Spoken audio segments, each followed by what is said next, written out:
Quando ele me revelou o que havia planejado dias antes, amado, eu fiquei assustado. E eu percebi que eu não estava ali por acaso, mas tinha uma missão. Eu sou o Diácono Valmir e eu quero trazer uma palavra de conforto para o seu coração. Quero ler com você em 2 Coríntios 4, do 8 ao 9. Todos somos atribulados, mas não angustiados. Perplexos, mas não desanimados. Perseguidos, mas não desamparados. Abatidos, mas não destruídos. Amado, às vezes a gente vive uma situação complicada, bem complicada, a ponto de desistir de tudo. Parece que o mundo caiu sobre a sua cabeça, ninguém consegue te animar, ninguém consegue te levar para cima. E aí chega um ponto que você perde a morte. Eu quero contar uma história para você que aconteceu comigo há uns 3 anos atrás. Eu fui no lugar pescar. E quando eu cheguei ali, percebi que o proprietário, o dono daquele lugar, estava muito abatido, muito triste. Percebi que eu precisava fazer algo por ele. Ao sair dali, propus fazer a ele uma oração. Ele aceitou, mas não com muito ânimo. Então eu orei. Amados, ao findar a oração, eu percebi que eu precisava fazer algo mais. Não me dei por satisfeito. Então eu propus fazer uma oração a ele direcionada. Você acredita que ele recusou? Porém, ali naquele lugar, tinha um irmão dele que questionou e disse para ele: não, você precisa sim, você sabe que você tem um problema, então você vai receber essa oração. E ele começou a chorar. Foi quando ele disse que tinha um filho e esse filho vivia no mundo das drogas há um certo tempo atrás e ele tirou desse vício. Só que naquele momento ele estava muito arrependido, porque esse filho lhe causava desgosto, lhe causava desprezo. Esse filho vendeu parte do seu patrimônio sem a sua permissão, o afrontou.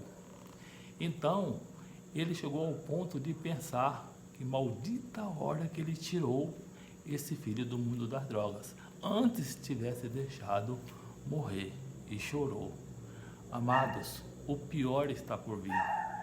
Ele revelou em pranto de choro que há poucos dias havia planejado a morte.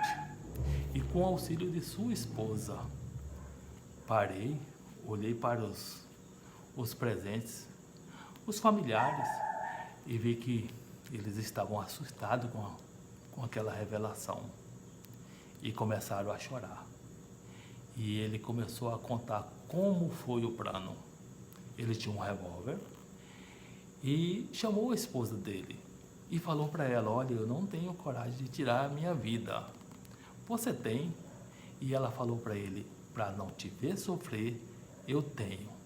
Então combinaram.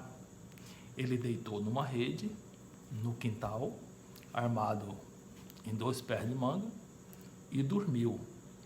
E ela pegou o revólver e foi lá e apontou para sua cabeça. E no momento de puxar o dedo, lhe faltou coragem. No outro dia, ela foi novamente. Ele estava dormindo e ela chegou. No momento de puxar o dedo, novamente lhe faltou coragem.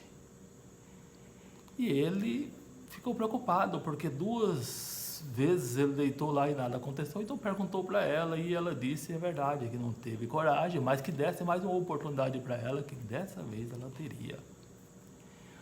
Amado, no dia seguinte, ele deitou e dormiu.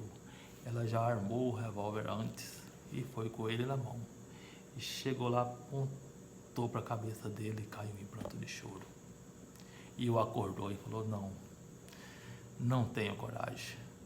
Ele olhou para ela e disse: então foi-se a minha última chance, porque eu também não tenho coragem. E assim eu vou continuar sofrendo. Amados, àquela altura estava todo mundo chorando, pois pegou toda a família de surpresa, ninguém sabia disso.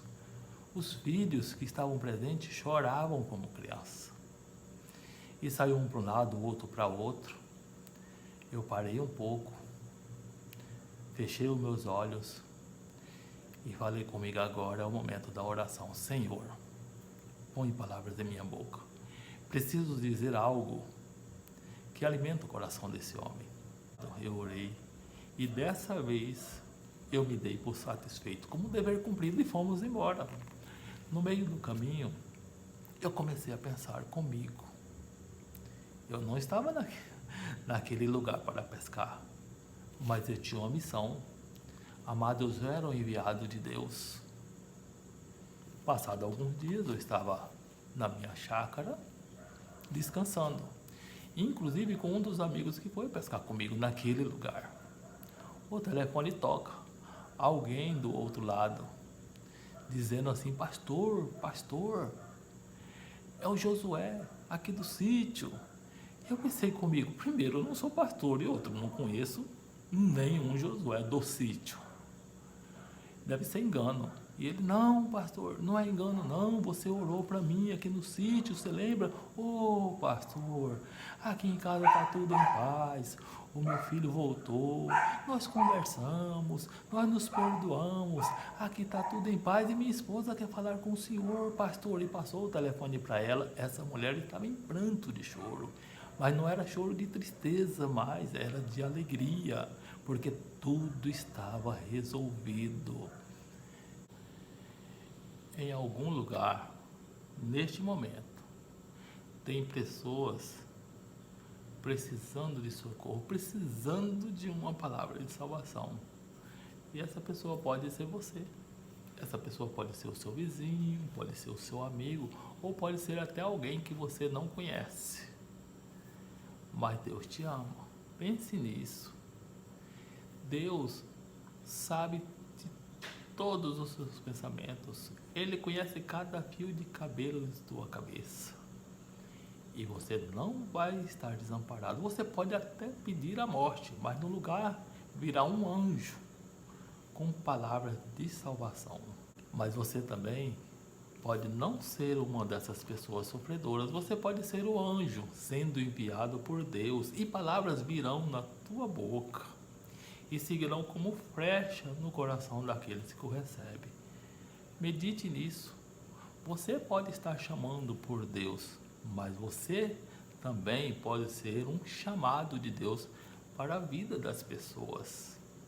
Obrigado por me ouvir até aqui. Fique com Deus.